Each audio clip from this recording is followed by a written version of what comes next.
दोस्तों नमस्कार।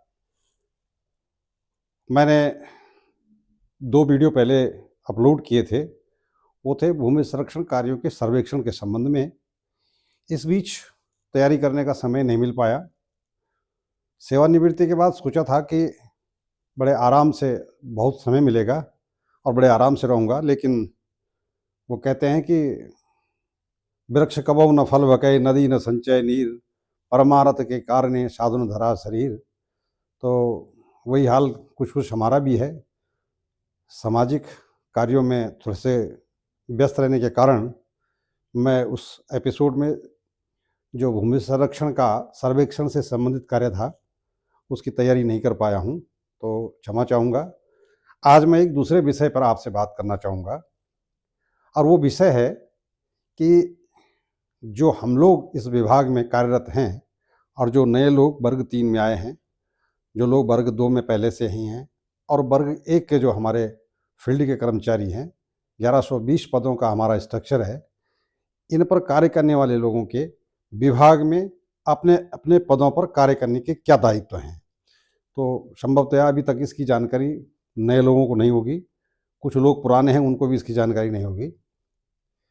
सन 2008 से पहले इस विभाग का स्वरूप कुछ दूसरा था। 2008 20 नवंबर 2008 को इस विभाग का पुनर्गठन हुआ।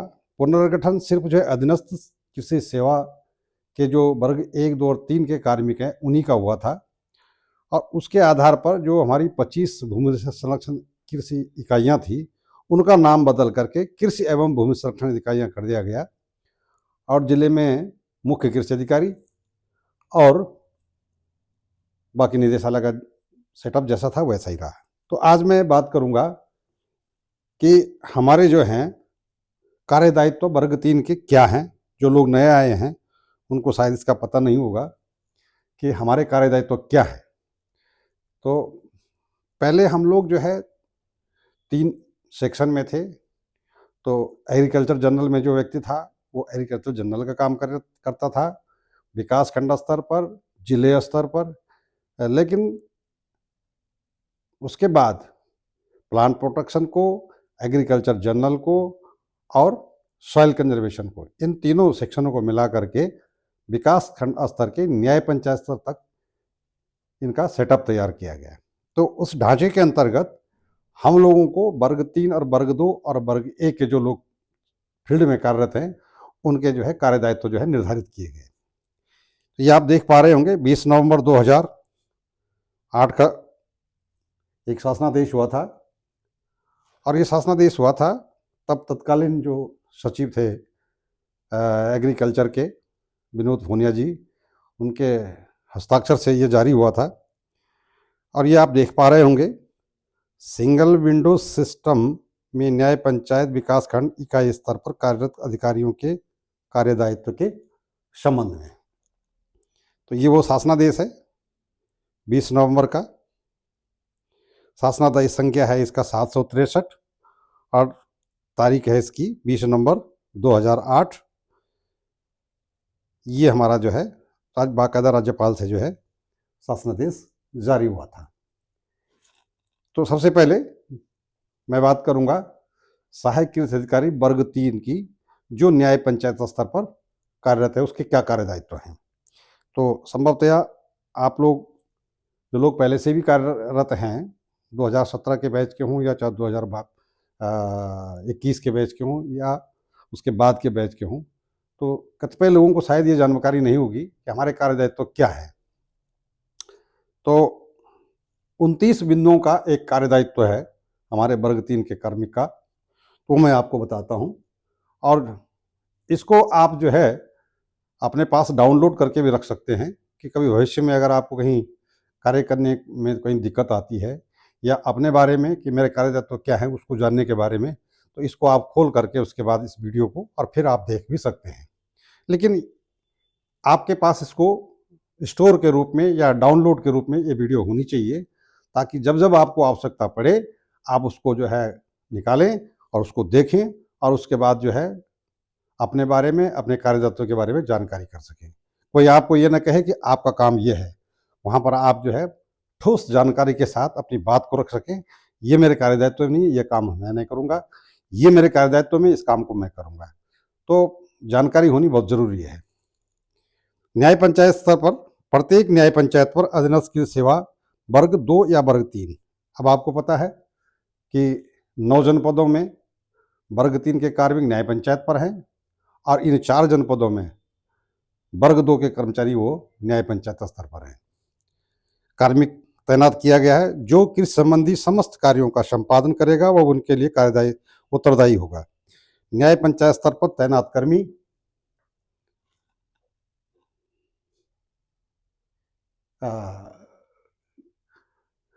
न्याय पंचायत स्तर पर तैनात कर्मी के कार्यदायित्व निम्न प्रकार होंगे। नंबर 1, न्याय पंचायत स्तर के समस्त आंकड़ों का, यानी जिस न्याय पंचायत में वो जो है तैनात किया जाता है उसका मूलभूत जो आधारित आंकड़े हैं उनको जो है वो इकट्ठा करेगा, उनका रिकॉर्ड रखेगा और उसके बाद जो है कितना वहाँ का क्षेत्रफल है, सिंचित क्षेत्रफल कितना है, असिंचित क्षेत्रफल कितना है, भूमि संबंधी आंकड़ों का एकत्रीकरण करेगा तथा प्रत्येक वर्ष में इसमें परिवर्तन होने पर उसमें सुधार व वास्तविक आंकड़ों को रखेगा जो एक पंजिका के नियमित रूप से अभिलेख के रूप में रखे जाएंगे। भूमि उपयोगिता के आंकड़ों का मिलान राजस्व विभाग के अभिलेखों से किया जाना आवश्यक है। तो एक बिंदु तो पहला ये हो गया। दूसरा बिंदु, पहला कार्यदायित्व। दूसरा, बोई जाने वाली फसलों का विवरण। प्रत्येक फसल के अंतर्गत फसलों में बोए जाने वाले क्षेत्रफल में परिवर्तन होते रहते हैं, अतः प्रत्येक रबी, खरीफ एवं जायद में वर्षवार आंकड़ों का एक पंजिका में एकत्रीकरण होगा जिसमें फसलवार आच्छादन का विवरण रखा जाएगा। ये भी कार्यदायित्व जो है न्याय पंचायत स्तर पर कार्यरत कार्मिक का है। हालांकि इतना सब रखते नहीं है, लेकिन जिसमें मेन चीज़ें हैं वो आप अपने स्तर पर नोट कर सकते हैं। कहीं ऐसा ना हो कि आप देखें यार ये तो 29 बिंदुओं का कार्यदायित्व हो गया, ये तो बहुत काम करना पड़ेगा। ऐसा नहीं है, पिछले 17-18 साल से यही चल रहा है और लोग जो है इसको बड़े ईजिली चला रहे हैं। लेकिन कुछ लोगों को जो है अपने कार्यदायित्व के बारे में जानकारी नहीं है, तो जानकारी कराने के लिए सिर्फ इसको जो है आपको जो है शेयर किया जा रहा है। न्याय पंचायत में कुल गांव, राजस्व गांव, जनसंख्या, कृषक परिवार, लघु सीमांत आदि का विवरण। तो ये तो बहुत ईजी है। आपका एक पंजिका होगी जिसमें जो है आपके न्याय पंचायत का पूरा विवरण होगा। एक न्याय पंचायत में कितने गांव हैं, कितनी ग्राम सभाएं हैं, प्रत्येक गांव में कितने परिवार हैं, कितना वहाँ जनसंख्या है, कितने वहाँ सीमांत कृषक हैं, लघु कृषक हैं, इसकी जानकारी या तो आपको पहले ही जो है चार्ज में मिल चुकी होगी और नहीं मिली होगी तो उसको अपडेट आप कर सकते हैं। सिंचाई के साधन, जल स्रोत एवं सिंचित माहवार वर्षा के आंकड़े आदि का विवरण। ये संभव नहीं है, लेकिन फिर भी आप अगर आपको अपने स्तर से ये मिल सकते हैं, वर्षा के आंकड़े हैं, इनको आप रख सकते हैं। विभिन्न परियोजनाओं एवं विभागों द्वारा कृषि तथा जलागम संबंधी कराए गए कार्य, उनके विवरण, विभागों द्वारा समय समय पर चलाए जा रहे कार्यक्रमों का ब्यौरा। अब ये तो जिस न्याय पंचायत में आप तैनात होंगे आपको पता ही होगा इस मेरी न्याय पंचायत में कौन कौन सी कार्य योजनाएं, कौन कौन सी योजनाएं चलाई जा रही हैं, तो उसका रिकॉर्ड तो आपके पास ऑलरेडी होता ही है। जितनी भी योजनाएं विभाग में संचालित हो रही हैं सारी तो एक जगह नहीं चलती हैं, लेकिन जिस योजना के तहत आपने जो है न्याय पंचायत में योजनाएं चलाई रही हैं तो उनका विवरण तो आपके पास होता ही है। न्याय पंचायत स्तर पर कृषि निवेशों जैसे बीज, जैव उर्वरक, कृषि रक्षा, रसायन, जैव रसायन, जल संरक्षण, भूमि संरक्षण संबंधी सामग्री आदि का भंडार एवं वितरण। तो ये भंडार और वितरण तो आपके पास अभिलेख पहले से ही होते हैं, तो रखते ही हैं। कृषि संबंधी कार्यक्रम एवं योजनाओं का प्रचार प्रसार, ये जो बिंदु है ये बहुत ज़रूरी है कि आप जिस न्याय पंचायत में तैनात हैं उस न्याय पंचायत में क्या क्या संभावनाएं कार्य की हैं और क्या क्या आपकी योजनाएं चल रही हैं। ज़्यादा से ज़्यादा लोगों को आप जो है जन कल्याणकारी, कृषक कल्याणकारी योजनाओं का लाभ दे सकते हैं। तो इसके लिए आपको जो है उस न्याय पंचायत के किसानों को, उस न्याय पंचायत के प्रगतिशील कृषकों को इसकी जानकारी समय समय पर बैठकों के माध्यम से, गोष्ठियों के माध्यम से देनी होगी। ये आपका बहुत महत्वपूर्ण कार्य है। समय समय पर आयोजन वाले प्रदर्शनों का आयोजन। अब जिन जैसी योजनाएं हमारे पास हैं, चाहे नमसा है, चाहे RKVY है या NFSM है या और जिला योजना है, इन योजनाओं में जो हम डेमोन्स्ट्रेशन कराते हैं उन डेमोन्स्ट्रेशनों का आपने आयोजन करना है, उसकी पंजिकाओं का रखरखाव करना है और किसानों को जो है कृषि निवेश और बीजों का वितरण करना है। इसके साथ साथ जो प्रदर्शन आपने कराए हैं उनका अवलोकन करना है। उनके क्या परिणाम है, उन्हें विकास खंड के तकनीकी अधिकारी को भेजना है। अब जो तकनीकी अधिकारी, यदि आपको सपोज प्रदर्शन करने में कोई दिक्कत आ रही है, तो उससे संबंधित जानकारी आपने अपने ऊपर के स्तर के जो आपके निकटतम अधिकारी है उन तक देना है। और समय समय पर लगने वाले कीट रोगों का नियंत्रण करना है। उसके बाद नंबर 12, जल संरक्षण भूमि संरक्षण कार्यों का सर्वेक्षण करना। अब तब जलागम समितियां होती थी, अब तो जलागम समितियां हैं नहीं, परंतु जो कार्य आपके भूमि संरक्षण के होंगे उनके आपने क्या करना है, प्लान बनाना है, प्रस्ताव अनुमोदन हेतु भेजना है। अगर कोई प्रस्ताव आपके पास आता है तो उसको अनुमोदन के लिए उच्च अधिकारियों को प्रस्तुत करना है। परियोजना का नियोजन, व्यय अनुमान तैयार करना और विभिन्न प्रकार के आकार पत्रों को तैयार करना। जैसे मैंने पहले बताया था, भूमि संरक्षण की योजना अगर आप बनाते हैं, प्लान एस्टिमेट बनाते हैं, तो उसमें तमाम कई तरह के जो है आकार पत्र 1 से लेकर आकार पत्र 5 तक, कुछ के 2-2 हैं, कुछ के 1-1 हैं, वो आकार पत्र आपको तैयार करने हैं। वे अभिलेख तैयार करना है, प्लान मैप तैयार करना है और उसको जो है पास होने हेतु जो है भेजना है। केंद्र पोषित योजनाओं की गाइडलाइन के अनुसार कार्यक्रमों को, ये देखिए ये बहुत मेन है। केंद्र पोषित योजनाओं में गाइडलाइन के अनुसार कार्यक्रमों में संचालन और मार्गदर्शन करना। अब अगर आपके पास समिति है तो ठीक है, नहीं है तो आपके यहाँ केंद्र पोषित 2 तरह की योजनाएं चलती हैं हमारी, सेंट्रल स्कीम, केंद्र पोषित योजनाएं और राज्य आधारित योजनाएं, राज्य पोषित योजनाएं। ये योजनाएं आपके पास आ तो जाती हैं, लोग काम भी कर रहे हैं, लेकिन गाइडलाइन क्या है इसकी किसी को जानकारी नहीं होती है। कार्य योजना क्या है इसकी जानकारी नहीं होती है। तो आप जिस इकाई में, जिस ब्लॉक में और जिस जिले में तैनात हैं, वहाँ पर आप अधिकारी से जो है, जब भी आप जो है जनपद स्तरीय, इकाई स्तरीय बैठक में जाते हैं, कार्य योजनाएं जरूर प्राप्त करें। जिस योजना को आप न्याय पंचायत में संचालित कर रहे हैं, तो जब तक आपके पास कार्य योजना ना हो, क्या नॉर्म्स हैं, क्या गाइडलाइन है, वो नहीं होगी तो आप जो है उल्टे सीधे काम करेंगे और उसमें फंसेंगे। तो लिहाजा योजना की क्या गाइडलाइन है उसको जरूर आप अपने पास रखें और मांगें, और कार्य योजना के अनुसार जो उसमें नॉर्म्स दिए गए उसके अनुसार अपना कार्य संपादित कराएं। ये बहुत इंपॉर्टेंट है। 14 बिंदु है, स्वीकृत योजनाओं में जल संरक्षण, भूमि संरक्षण, वनस्पति आच्छादन, नर्सरी संबंधी कच्चे एवं पक्के कार्यों का दैनिक सर्वे के माध्यम से निष्पादन करना। यहाँ मैं थोड़ा क्लियर कर लूँ, जहाँ ये दैनिक श्रमिकों के माध्यम से निष्पादित कराना है, ये पैटर्न अब चेंज हो गया है। इसके स्थान पर पूरे उत्तराखंड में अब जो कार्य हो रहे हैं वो हो रहे हैं कॉन्ट्रैक्ट बेस पे, नहीं संविदा पर, ठेकेदारों के द्वारा टेंडर होते हैं और टेंडर के आधार पर कार्य होते हैं। अब आपका कार्य है तकनीकी मार्गदर्शन करना, कार्यों का देखरेख करना, निरीक्षण करना। अब आपका कार्य जो है डीएलसी के माध्यम से कार्य कराना नहीं है। ये श्रमिक चिट है, ये तो पुराना सिस्टम था। पक्के कार्यों को छोड़कर समस्त कार्यों का मापन करना, ये ध्यान रखिए। पक्के कार्य कौन से हैं और कच्चे कार्य कौन से हैं। पक्के कार्य वो हैं जिनमें जो है सीमेंट वर्क होता है, और उसके अलावा तमाम सब कार्य वो कच्चे कार्य हैं। 2008 से पूर्व जो मापन कार्य था वो या तो वर्ग 2 का आदमी करता था या फिर जूनियर इंजीनियर किया करता था।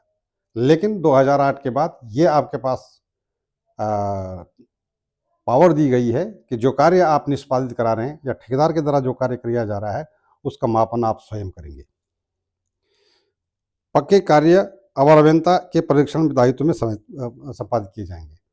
जो भी सिंचाई टैंक है, सिंचाई चेक डैम है या सिंचाई नाली है, ये कार्य आपका नहीं है।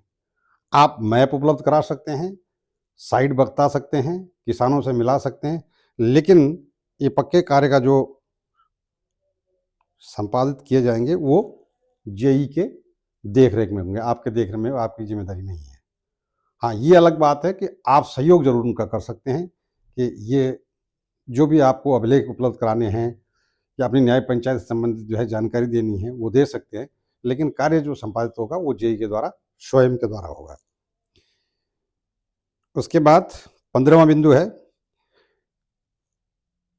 क्षेत्र से मृदा नमूनों का एकत्रीकरण करना, उन्हें विश्लेषण हेतु प्रयोगशालाओं को भेजना, परिणामों को कृषकों को उपलब्ध कराना, परीक्षण के आधार पर न्याय पंचायत पर मिट्टी के प्रकार उसमें तत्वों एवं जीवांश की उपलब्धता का विवरण करना। जो एक मुख्य कार्य हमारा होता है कि उत्पादकता और उत्पादन दोनों में कैसे वृद्धि की जाए, तो उसके लिए बहुत ज़रूरी है कि हम सॉइल टेस्टिंग करवाएं समय समय पर, और सॉइल टेस्टिंग कराने के बाद जो रिजल्ट आपके पास आए उस रिजल्ट को विभिन्न माध्यमों से किसान तक पहुंचाएं और उसको निर्देश दें कि आपकी ज़मीन में, अब चूंकि किसान इतना पढ़ा लिखा होता नहीं है, उसको इतनी जानकारी नहीं होती है, लेकिन जो उसमें जो सॉइल टेस्टिंग या मृदा कार्ड जो होता है SHG जिसको बोलते हैं, वो जो है कार्ड आपको उपलब्ध कराया जाएगा, वो आपने जो है किसान को देना है। और जो उसमें रिकमेंड की गई हैं सूक्ष्म तत्व की मात्राएं, पोषक तत्वों की मात्राएं, वो आपने बताना है कि आपको अपनी ज़मीन में क्या क्या क्या क्या क्या डालना है। उस प्रकार से आपको जो है सॉइल टेस्टिंग के आधार पर जो है ये कार्य आपने किसान को बताना है। तो किसान आपके पास भी आ सकता है जब आप कोई गोष्ठी या मीटिंग आयोजित करते हैं, या फिर जब आपको मौका मिलता है किसान के पास जाने का, तो आप ये कार्ड उनको वितरित करेंगे। समय समय पर किसानों के लिए भूमि एवं जल संरक्षण के प्रशिक्षणों का आयोजन करा था। किसानों को तकनीकी जानकारी हेतु प्रशिक्षण केंद्रों, विश्वविद्यालयों, शोध केंद्रों में भेजना। अब ये हमारा एक कार्य ये भी होता है कि हमारी जो कृषि से संबंधित और भूमि संरक्षण संबंधित जो योजनाएं चल रही हैं, उनकी जानकारी पूरी हम नहीं दे पाते हैं, तो एक हम प्लेटफॉर्म तैयार करते हैं और वो प्लेटफॉर्म होता है प्रशिक्षण केंद्र। हम एक एक किसान को जानकारी देने में बहुत समय लगाते हैं और दे नहीं सकते हैं पर्याप्त जानकारी, तो लिहाजा जो भी हमारा योजनाएं जो है विजिट एंड टूर की होती हैं, तो उसमें हम किसानों को जो है प्रशिक्षण के लिए भेजते हैं, और प्रशिक्षण के लिए कोई प्रशिक्षण केंद्र हैं, विश्वविद्यालय हैं, वहाँ पर इनकी ट्रेनिंग करवाई जाती है। तो वो कार्य आपको करना है कि अपने समय समय पर जब जब जो है विश्वविद्यालयों में ये प्रशिक्षण आयोजित किए जाएँ, तो वहाँ आपने किसानों को प्रशिक्षण के लिए भेजना है। अगला पॉइंट है 17 नंबर, जल संरक्षण, भूमि संरक्षण संबंधी कार्यों के अनुमोदित प्लान, माप पुस्तिका एवं आवश्यक अभिलेखों का रखाव एवं कार्यों के अनुसार समय समय पर पूर्ण करना। ये रखरखाव अभिलेख जो रखे जाएंगे वो आपको स्वयं रखने हैं, और ये अब समितियों के माध्यम से, समितियां अब चलती नहीं हैं, तो ये वैसे भी जो है ज़्यादा प्रभावी नहीं है। जलागम समितियां जब होती थी तो उनका कार्य जो है वो न्याय पंचायत स्तर पर कार्य, जो कार्मिक था वही देखते थे, और बाकी उससे ऊपर के अधिकारी उसका सत्यापन करते थे, तो ये बिंदु ज़्यादा प्रभावी नहीं है। और इसके साथ ही साथ 19 नंबर बिंदु, अतिवृष्टि एवं सूखे की स्थिति में क्षति की अद्यावधिक सूचना तथा उसे उच्च अधिकारियों को सूचित करना। सूखा जब होता है, बारिश नहीं हो रही है, तो उसके कारण फसल को कितनी क्षति हुई है, और यदि ज़्यादा बारिश हुई है तो दैवीय आपदा में क्या क्षति हुई है, उसकी सूचना भी जो है न्याय पंचायत स्तरीय कर्मचारी को, अपने उपस्तर के स्तर के कर्मचारियों को देने के लिए ये भी उसका एक कार्यदायित्व होगा। 20 नंबर, न्याय पंचायत स्तर पर, यह सबसे महत्वपूर्ण है, न्याय पंचायत स्तर पर कैश रसीद बुक, कैश बुक, लेजर, भंडार रसीद बुक, माप पुस्तिका, मूल अभिलेखों रखे जाएंगे। प्राप्त सामग्री का भंडार रसीद निर्गत करना, उसका भंडार प्रपंजी में अंकन करना, कृषि निवेशों का विक्रय कैश रसीद करना, रोकड़ आय एवं व्यय का विवरण कैश बुक में रखना, कृषि निवेशों विक्रय आदि से प्राप्त धनराशि को सुसंगत मद में जमा करना, प्रदर्शन में उपलब्ध कराई गई सामग्री एवं अनुदान पर कृषकों को उपलब्ध कराना, कृषि निवेश का समायोजन विवरण बनाना, अनुदान इत्यादि का बिल निर्गत कर उसे विकास खंड प्रभारी को भेजना। ये सबसे महत्वपूर्ण कार्य है। सॉइल कंजर्वेशन कार्य करने के बाद ये दूसरे नंबर का जो कार्य है, ये सबसे महत्वपूर्ण है कि आपके पास जो भी कृषि निवेश, कृषि रक्षा रसायन, जैव उर्वरक, पोषक तत्व, बीज, खाद, जो भी सामग्री प्राप्त हो, उसके संबंध में पूरा अभिलेख आपको रखना है। और इसके लिए मैं एक अलग से एक वीडियो अपलोड करूंगा भी, कि जो अभिलेख जो है सामान्य एग्रीकल्चर के, चाहे वो कृषि रक्षा रसायन के हों, चाहे वो बीज के हों, इनका रखरखाव कैसे करना है और क्या क्या अभिलेख आपके पास होंगे, कैसे भंडार पर पंजी रखी जानी है, कैसे एसआर जारी करना है, कैश बुक कैसे भरी जाएगी, कैश बुक भरने के बाद वो पैसा जो है चालान के द्वारा किस प्रकार जमा करना है, इसके संबंध में एक अलग से एक जो है ट्रेनिंग करवाई जाएगी और उसका भी एक वीडियो बनाने का प्रयास करेंगे। और वो लोग जो अभी तक जो है इन चीज़ों से अनभिज्ञ हैं, उनको इसकी जानकारी दी जाएगी, क्योंकि ये सबसे महत्वपूर्ण है। एक चीज़ और इसमें फिर ऐड करेंगे, वो है बैलेंस शीट तैयार करना, कि जो भी आपके पास सामान आया है, कृषि निवेश आए हैं, कितना पैसा आपको, कितने की सामग्री आपको प्राप्त हुई है और कितना आपने बिल द्वारा, अनुदान के द्वारा उसको समायोजित किया है, अनुदान बिल निर्गत करना, और अनुदान बिलों के बाद जो कृषक अंश आपको प्राप्त हुआ है, उसको आपने कितना जमा किया है, तो उसकी एक बैलेंस शीट बनती है। वो बैलेंस शीट में आपने 4-5 जो परफॉर्मे लगते हैं, उनको कैसे तैयार किया जाता है, उसके संबंध में अलग से जानकारी दी जाएगी। फिर 21वां नंबर है अनुदान, प्रदर्शन, प्रशिक्षण, कृषि निवेशों, विवरण आदि की पंजिकाएं रखना एवं उनको समय समय पर पूर्ण करते रहना एवं उच्च अधिकारियों को प्रदर्शन करना। यानी जो प्रदर्शन आपने करवाया है, जो अनुदान बिल आपने जारी किए हैं और जिन कृषि निवेशों का आपने अनुदान पर वितरण किया है, उसकी जो पंजिकाएं आपने तैयार की हैं, उनका निरीक्षण कराना और फील्ड में जो आपने प्रदर्शन आयोजन किए हैं, उसका पूर्ण करते हुए उच्च अधिकारियों का उसको निरीक्षण कराना, ये भी आपका कार्यदायित्व है। उसके बाद न्याय पंचायत स्तर रखी गई, न्याय पंचायत स्तर पर एक निरीक्षण पंजिका रखी जाएगी, जो कि जो है क्या होगा, जिसमें समय समय पर क्षेत्र पर आने वाले उच्च अधिकारियों के निरीक्षण एवं भ्रमण का विवरण अंकित होगा। ये भी एक आपका कार्यदायित्व है कि आप एक भ्रमण पंजिका, निरीक्षण पंजिका अपनी न्याय पंचायत स्तर पर अभिलेख के रूप में रखेंगे। और जब भी कोई उच्च अधिकारी, चाहे वो कृषि एवं भूषण अधिकारी आए, चाहे वो मुख्य कृषि अधिकारी आएँ, चाहे एडिशनल डायरेक्टर आएँ या जॉइंट डायरेक्टर आएँ या डायरेक्टर आएँ, वो आपके कार्यों को देखेंगे। देखने के बाद उनको अगर आपके कार्य अच्छे लगते हैं, तो वो आपके जो है भ्रमण पंजिका पे जो है उसका अंकन करेंगे और यदि आपका अच्छा कार्य होगा, तो आपको उसमें जो है प्रशंसा के रूप में जो है 2 लाइन, 4 लाइन लिख के जाएँगे, जो कि आपके जो है उज्ज्वल भविष्य के लिए बहुत बढ़िया रहेगा। तो ये भी आपको एक अभिलेख जो है अपनी न्याय पंचायत पे जो है रखना है। उसके बाद न्याय पंचायत स्तर पर एक समस्या, सुझाव एवं शिकायत पंजिका रखी जाएगी, जिसमें कृषक एवं जनप्रतिनिधि समय पर अपना मंतव्य लिख रखेंगे। तो ये भी एक अभिलेख इसमें रखा गया है। कार्यदायित्व में ये भी एक कार्य रखा गया है कि जिस क्षेत्र में आप काम कर रहे हैं, जिस ब्लॉक में आप काम कर रहे हैं, जिस न्याय पंचायत में आप काम कर रहे हैं, वहाँ पर एक सुझाव पंजिका भी रखी जाए कि आपके द्वारा विभाग की योजनाओं का संचालन और कृषकों को उसका क्या लाभ हो रहा है, वो अपने सुझाव उसमें जो जनप्रतिनिधि आएंगे वो लिखेंगे और वो लिख सकते हैं।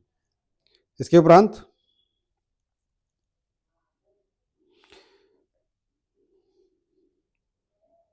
समय समय पर चलाई जा रही विभिन्न जल संरक्षण एवं भूषण के कार्यों की पंजिका रखी जाएगी, जिसमें समस्त योजनाओं का संकलित उल्लेख रहेगा। तो ये तो जब आप काम कराएंगे तो आपके पास उसका रिकॉर्ड रहेगा ही। न्याय पंचायत स्तर पर एक सुझाव पंजिका रखी जाएगी, ये चलो मैंने बता दिया है। जैविक कृषि से संबंधित कार्यक्रम का संचालन करना, तो ये भी एक न्याय पंचायत स्तर पर जो कार्य आप करेंगे, ये भी एक जो है कार्यदायित्व में होगा। और एक विभाग एवं सरकार द्वारा समय समय पर चलाई जाने वाली कृषि संबंधी सभी कार्यक्रम समिति द्वारा निष्पादित करेंगे, सचिव द्वारा भरित सचिव। तो ये जो बिंदु है, ये अब लगभग समाप्त हो चुका है, क्योंकि अब समितियां और समितियों द्वारा कोई कार्य नहीं कराया जाता है। अब डायरेक्ट जो है संविदा पे कार्य किए जाते हैं, टेंडर होते हैं और जो भी योजनाएं या कार्यक्रम आपके द्वारा प्लान बनाई जाती हैं, उन प्लानों पे जो है कार्य एग्जीक्यूट जो है वो टेंडर के द्वारा होते हैं। तो अब ये सब खत्म हो गया है।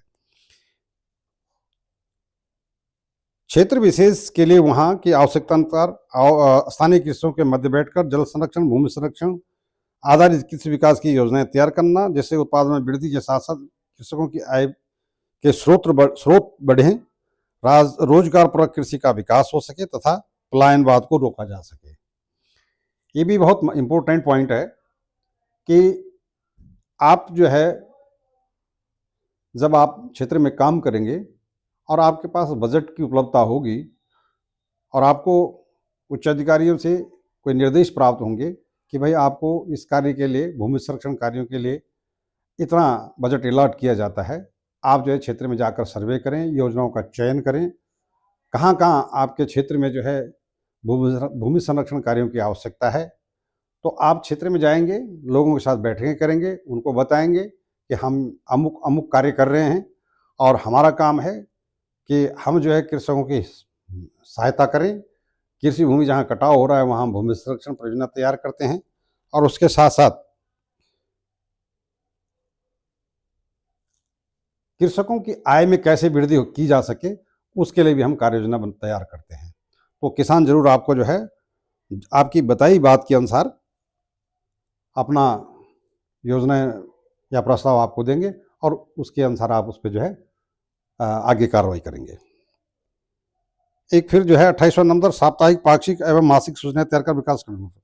तो ये तो MPR होती है। MPR तो सभी जानते हैं कि मंथली जितना आपने काम किया है वही MPR। देखिए एक बात स्पष्ट समझिए, विभाग का जो प्रगति है उस प्रगति में सबसे बड़ा योगदान अगर किसी का है तो बेस में काम करने वाले हमारे उस कर्मचारी का है जो ग्राम स्तर पर और न्याय पंचायत स्तर पर कार्य कर रहा है, उसकी सबसे बड़ी भूमिका होती है।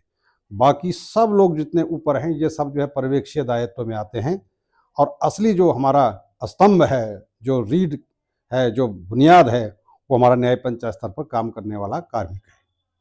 तो जो काम वो करेगा वो ब्लॉक के स्तर पर उसकी MPR बनेगी, इकाई स्तर पर MPR बनेगी, उसी के आधार पर जिले स्तर पर MPR बनेगी और जिले के बाद जो है मंडल स्तर पर MPR बनेगी और मंडल के बाद निदेशालय स्तर पर MPR बनेगी, तब जा करके सरकार को महीने की जो है MPR जाएगी। तो कहने का मतलब MPR किसकी है? वो MPR कहने तो न्याय पंचायत की है, लेकिन उसका जो असली सूत्र है, असली जो जड़ है वो न्याय पंचायत है। तो न्याय पंचायत की भूमिका सबसे महत्वपूर्ण होती है।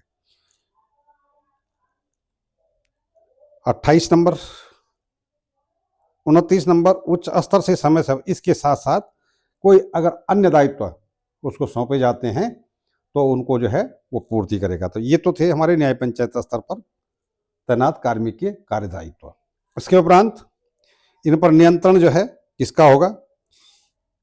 वर्ग 2 और वर्ग 3 के जो हमारे कार्मिक होंगे अधीनस्थ कृषि सेवा वर्ग 2 और 3 के, उन पर नियंत्रण विकासखंड स्तर पर तैनात जो हमारा वर्ग 1 का कार्मिक होगा उसका होगा और